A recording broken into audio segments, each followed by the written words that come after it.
This is Sky Motoring's Christmas wishlist for 2007. We're in a freezing cold Wales to find out if the Audi R8, the most talked about car of 2007, really is worth all the hype. In episode 1 we crossed the Severn Bridge, dodged the sheep and gathered our first impression. There was always a danger that the R8 was going to look like an overgrown TT, but I think they've kind of managed to avoid that. I mean, it just makes you feel like a bit of a driving god, to be honest. Even with that ridiculous carbon. It's not ridiculous at all. I think it's a really nice detail. But now it's time to introduce an icon, the Porsche 911 Turbo. In a little while I'll be joined by my Sky Motoring colleagues Owen and John as we scale the Brecon Beacons on the UK's finest driving road to deliver our definitive verdict on the IT car of 2007. Brecon Beacons was made a national park back in 1957 and stretches for 519 square miles. It's home to some breathtaking scenery and some of Europe's finest driving roads. This is a road so special that it doesn't need a number. To get here you drive to the Welsh village of Cowell, turn left at the filling station and ask the locals for the road. It's a really instructive process jumping from the R8 into the 911 because there's some things that the newcomer just can't do nearly as well. 911 steers better, there's so much more precision and so much more feel in the steering. Gear changes slightly snappier and it just feels a lot more nimble. That's always been the 911's strength. It's relatively small size, the fact that you sit nice and upright, you've got a great view of the road ahead, it just builds lots and lots of confidence. Owen, this is still very much the default choice. It is, and it's a really easy car to overlook because you kind of get a bit complacent. You see so many of them driving around, but every time you get in or anything, actually this is a proper driving tool.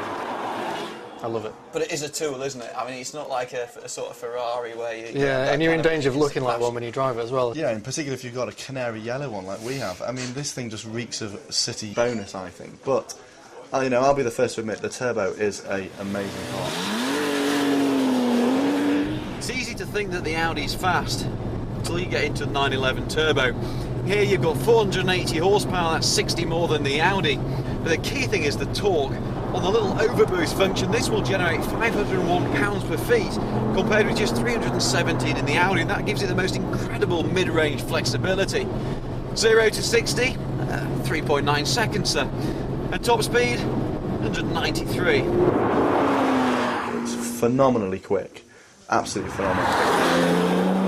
Third gear is, third gear is every gear you'd ever need. Third gear just really just bolts you in the gut.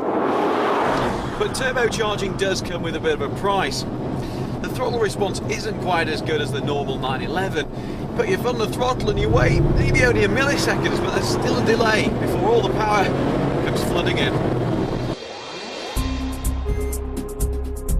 At just a smidgen under 100 grand, the 911 Turbo is expensive, but as we've seen, a fully kitted R8 is almost as much. Not that Audi has a monopoly on charging a huge amount for not a lot. If you like those crests on your leather seats, that's about 120 quid. And that rather nasty carbon fibre inside, that's another 500.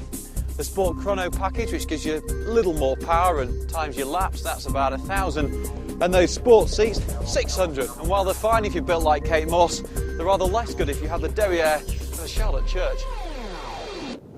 The 911 Turbo is a phenomenal car, but the R8's come along, and I mean, that car is just the perfect excuse not to buy a 911. It's a nice car, but I can't help thinking it's a little bit flash, whereas the 911, it's a proper driver's car. I want a flash car, mate. I'm paying 80 grand for a supercar. All I'm saying is the 911 feels like slightly more honest, in my opinion, whereas I can't think the R8's a little bit more Reposer's car. Like the Audi, the Porsche features some trick electronic damping. It allows you to choose between a pretty comfortable ride quality and something that's a lot more firm and track focused, but like the Audi, still want something in between.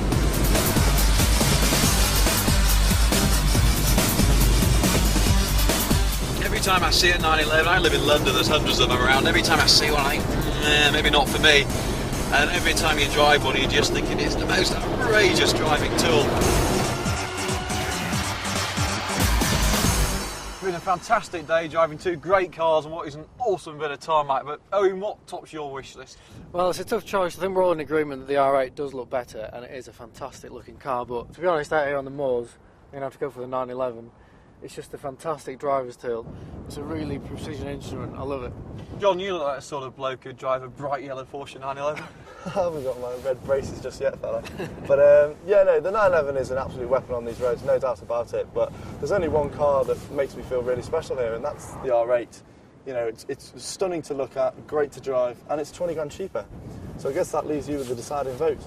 I suppose it does, and to be honest, I've been agonising about it all day. I still think the 911 is the better driver's car, and it's a hell of a lot faster, but I agree with you, this feels more special more of the time. And I guess that means that the Audi R8 tops the Sky Motoring Christmas wish list for 2007. If only it wasn't that ridiculous piece of carbon fibre. Nothing wrong with this car. Form and function, I would say.